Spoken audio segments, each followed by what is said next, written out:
This war didn't start with the rockets you see on the news. It didn't begin with a single headline. It began with lines drawn on a map, with promises that were broken, and with people forced to leave their homes. What is happening in Gaza today isn't a sudden event. It's the result of decades of decisions, wars, and a history that was never finished. To truly understand Gaza and Israel, we have to go back, not just to last year or to the last war, but to the very moment this conflict was set in motion. This is the real story of Gaza and Israel. A conflict decades in the making. For centuries, the land between the Mediterranean Sea and the Jordan River was home to many peoples, ruled by a succession of empires. Ottoman, Roman, Islamic borders shifted, but people lived side by side. Then, after World War I, everything changed. The Ottoman Empire collapsed.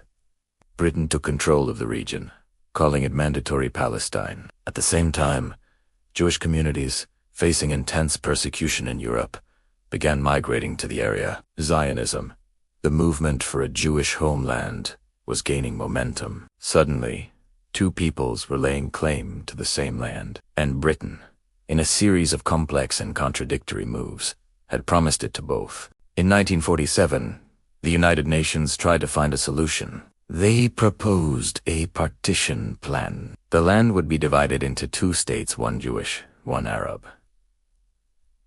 Jerusalem would be an international city, shared by all.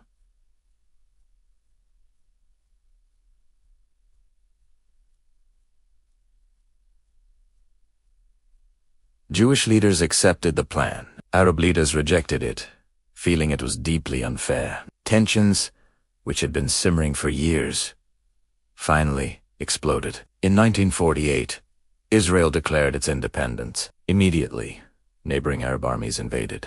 The war that followed ended with Israel controlling more territory than the UN plan had allocated. Hundreds of thousands of Palestinians were displaced from their homes. Many of them fled to a small, narrow strip of land along the coast. Gaza. Overnight, Gaza became overcrowded with refugees, people who believed they would be returning home in a matter of weeks or months. They never did.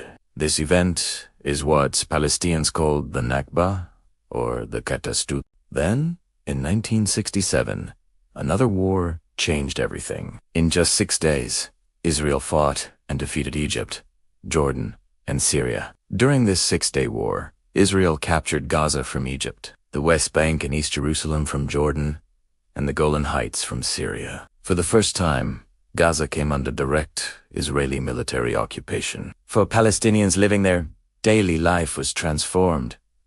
Borders were controlled. Movement was heavily restricted. Israeli settlements began to be built in the occupied territories, including near Gaza. The conflict was no longer just political. It became deeply personal, woven into the fabric of everyday existence. Fast forward to the late 1980s.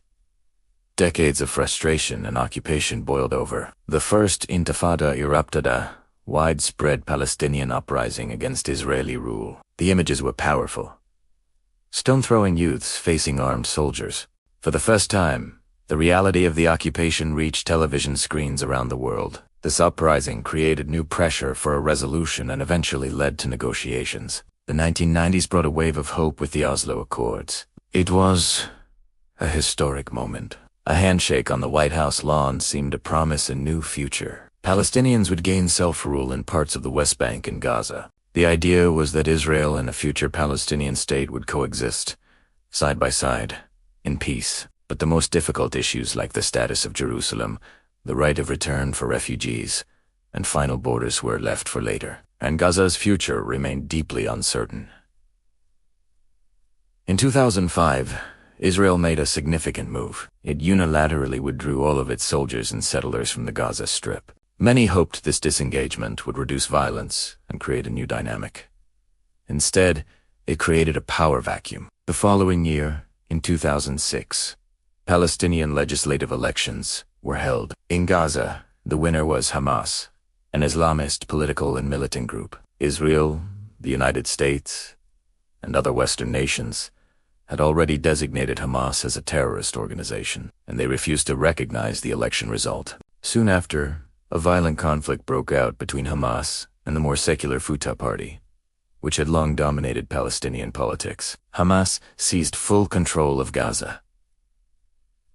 In response, Israel and Egypt imposed a strict blockade, citing security concerns and the need to prevent weapons from entering the territory. Gaza became isolated from the rest of the world, by land, air, and sea. For the civilians inside Gaza, daily life became a struggle for survival. Electricity shortages became common, sometimes with power for only a few hours a day. Medical supplies ran low. Access to clean water became a crisis, and the ability to travel in or out of Gaza was severely restricted. Gaza became one of the most densely populated places on Earth, often described as an open-air prison. Since then, Gaza and Israel have been locked in a devastating cycle of conflict. Rockets are fired from Gaza into Israeli towns. Israel responds with massive airstrikes and military operations. Ceasefires are announced, offering brief moments of quiet. And then, inevitably, they are broken. Each round of fighting leaves behind more destruction, more trauma, and deeper anger. Israel says it is defending its citizens from attacks by a terrorist group committed to its destruction. Palestinians in Gaza say they are trapped, being punished collectively for the actions of a few, and forgotten by the world. Both sides carry the heavy weight of trauma. Both sides tell a powerful story of survival against all odds. International efforts have tried, time and time again, to find a lasting solution.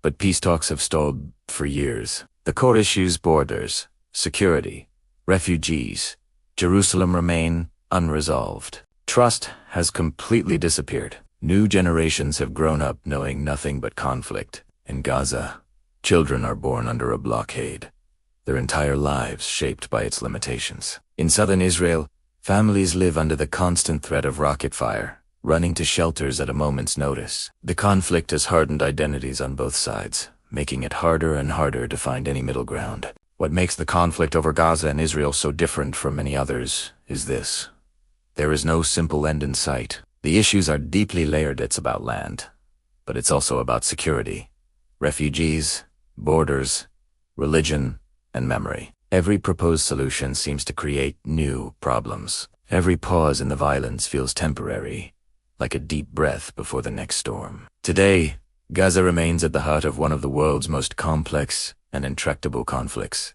not because its history is unclear, but because it has never been fully resolved. The war we see today is not just about one event or one attack. It is the echo of decisions made decades ago, of promises broken, and of a wound that has never been allowed to heal. Until the roots of this conflict are truly addressed, the cycle is likely to continue, and the world watches as history repeats itself again and again. Thanks for watching. If you found this explanation helpful, please consider subscribing for more deep dives into the stories that shape our world.